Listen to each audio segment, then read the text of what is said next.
Du coup, tu cherches l'harmonie vibratoire, de la personne? Moi, je verrais ça plutôt en termes de circulation. Je Ouais, vais surtout regarder comment l'énergie de la Terre, elle monte dans les pieds. OK. L'idée, c'est qu'il y a une continuité, en fait, que l'énergie de la Terre, elle monte, dans la jambe gauche, qu'elle monte, par tous les chakras de manière harmonieuse et qu'elle passe au-delà du champ mental Mmh. pour avoir une forme de connexion et une inspiration, une reliance, on va dire. Parce que sinon, il y a le cap mental est quand même un élément, important. Souvent, les gens, ils vont buter et le mental, il va souvent avoir trop de pouvoir. Mmh. Il va vouloir contrôler, il va vouloir gérer, il va vouloir tout Tout contrôler, organisé. tout organiser le Ouais. système. Et ça laisse pas la place à un élan plus intérieur, à une intelligence plus intérieure, quoi. Donc, je vais observer ça. Je vais regarder comment la Terre, elle monte dans les deux jambes, et qu'il y ait aussi des 8, donc une harmonie entre les deux polarités.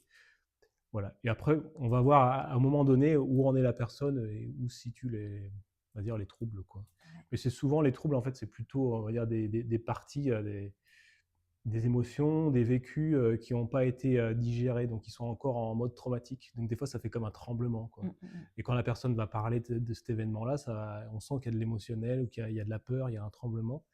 Donc c'est pouvoir ramener en conscience ce tremblement, ces peurs, et de le relier avec dire la partie aimante de la personne, comme l'amour intérieur de la personne qui va pouvoir s'auto-guérir d'une certaine manière. Donc cette partie aimante va pouvoir intégrer la partie fragile, la partie apeurée, la partie traumatisée, et, euh, et recréer une unité.